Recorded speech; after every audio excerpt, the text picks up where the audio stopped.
नमस्कार सर्वांना, जय शिवराय, भीम आणि सर्वांना शुभ प्रभात. बघा, आपला आजचा विषय हा खूप इंटरेस्टिंग आणि खूप महत्त्वाचा आहे. ते म्हणजे कसं, काय दुखतंय पोट आणि आपण गोळी खातो तापीची, असं काम झाले सध्या महाराष्ट्रातील राजकारणाचं. म्हणजे मराठा आरक्षणावरून जरांगे पाटलाला निशाणा केलाय कुणाला? फडणवीसांना? शिंदेना? नाही.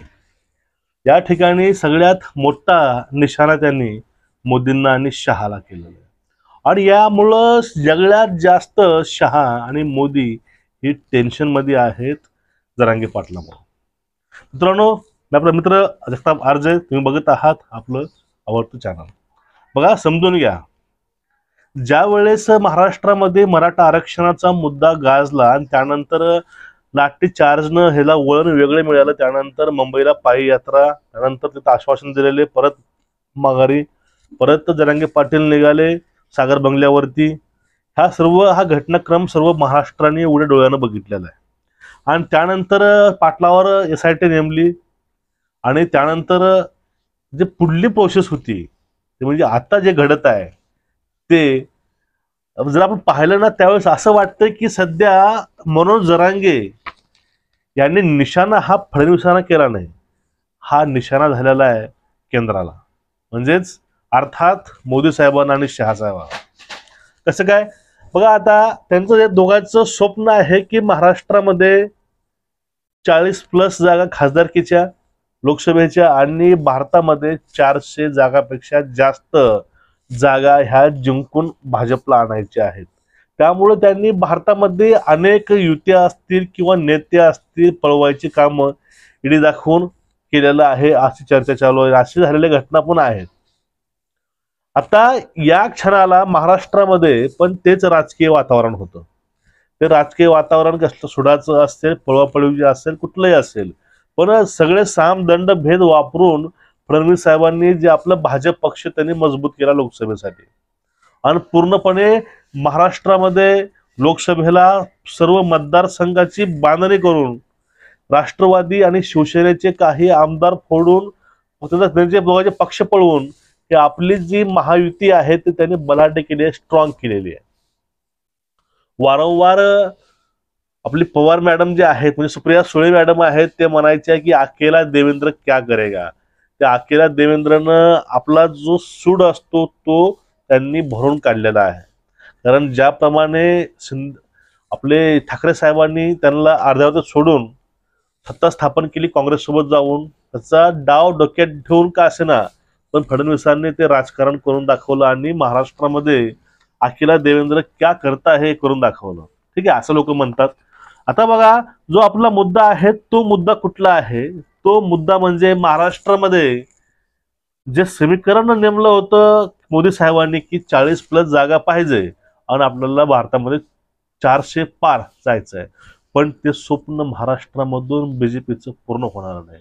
आणि त्याला सर्वात मोठा अडथळा आहे तो म्हणजे जरांगे पाटलाचा.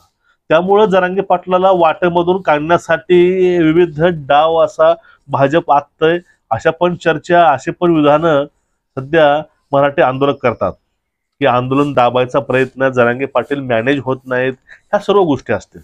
पण या ठिकाणी यातून SIT नेमल्यानंतर जे महाराष्ट्रामध्ये सध्या अपडेट चालू आहे, जी धावपळ चालू आहे राजकारणाची, ते पाहण्यासारखी आहे. एक राज्य, एक सामान्य माणूस, कॉमन मॅन काय करू शकतो हे केंद्राला सुद्धा कळून चुकणारच.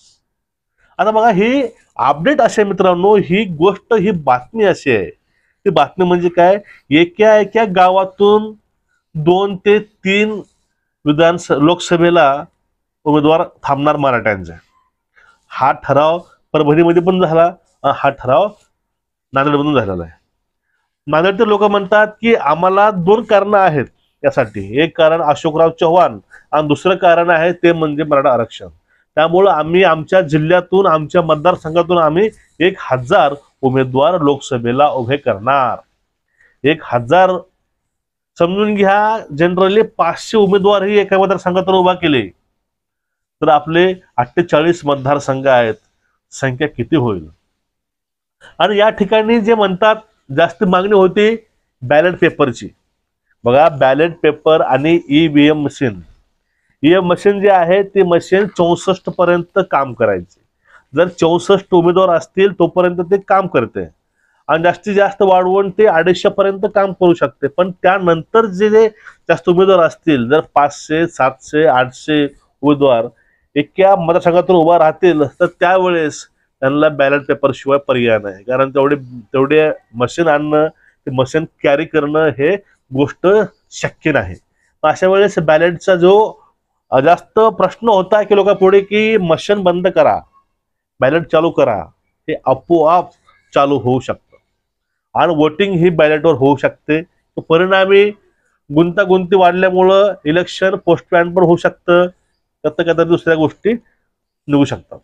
पण एकूण मुद्दा काय आहे, जर एका मतदारसंघातून जर 500 उमेदवार उभा राहिले तर त्यावेळेस जे अधिकृत उमेदवार आहे त्यांना वोट कोण करणार? परिणामी जो मराठा समाज नाही तो वोट करेल. पण असंही होणार नाही. कारण काय, त्यांना पण कळून चुकले राजकारण काय आहे, त्यामुळं ते पण पूर्णपणे गोष्टी फेल होऊन जातील. आणि जे गोष्ट घेतलेली आहे मोदी साहेबांनं, ते त्यांचा प्रण अपूर्ण राहील की काय, अशा पण चर्चा सध्या चालू आहेत महाराष्ट्रामध्ये. पण एकूणच काय, एक बघा म्हण आहे मराठीमध्ये, ती म्हण काय, एका मोठ्या हातीला सुद्धा एक लहानशी मुंगी गार करू शकते. याचा प्रत्यय सध्या महाराष्ट्रामध्ये येऊ लागलाय. एक सामान्य माणूस शासनाने त्यांनी जेरीस कसं आणलं आणि पूर्णपणे आपल्या मागण्यासाठी प्रामाणिकपणा कसा दाखवला, हे त्या मुंगीहून लहान नाही. आता एकूणच ह्या भारताच्या राजकारणामध्ये जर 500 600 700 उमेदवार उभा राहतील तर त्यावेळेस मोदी साहेबांच्या अडचणी महाराष्ट्रामध्ये वाढतात आणि त्यामुळं सगळ्यात जास्त डोकीदुखी हे मोदी साहेबांची, अमित शहा साहेबांची झालेली आहे. कारण बाकीच्या गोष्टी त्यांनी मॅनेज केल्या भारताबाहेरच्या, महाराष्ट्राबाहेरच्या, पण महाराष्ट्राचं पाणी असं आहे ते मॅनेज होतच नाही. आणि ते मॅनेज न झाल्यामुळं त्यांच्या पाठीमागे काहीतरी गोष्टी लावतात.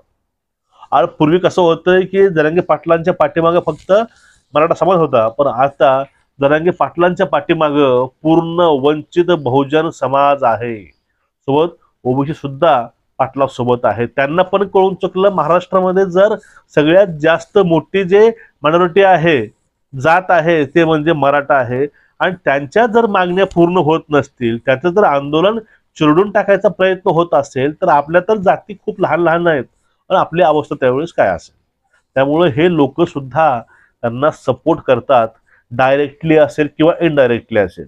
आणि आता प्रत्येक गावामध्ये जर 600 4-5 उमेदवार राहिले, एकूणच मतदारसंघामध्ये 800 900 तर उमेदवार उभे राहिले, तर त्यावेळेस वोट जनता कुणाला करेल? कारण पूर्वीपासून लोकांना काहीतरी नवीन पाहिजे, काहीतरी वेगळं पाहिजे. लोकांची हीच इच्छा होती की बाबा ह्या जनसभेला, ह्या लोकसभेला आम्हाला ह्या दोन्हीही आघाडीपेक्षा, दोन्हीही युतीपेक्षा आम्हाला काहीतरी नवीन पाहिजे, काहीतरी नवीन आम्हाला चेहरा पाहिजे, या पण लोकांच्या इच्छा होत्या. आणि त्या इच्छा यातून पूर्ण होतील. पण पुढली तीच गोष्ट येते की यामुळे लोकसभा ही केंद्राची असते, त्यातून केंद्राचं राजकारण ठरतं. पण हेच राजकारण उधळून मराठी नक्कीच लावतील की काय, अशी पण शंका लागली. तुमचं एकूणच याविषयी मत काय आहे?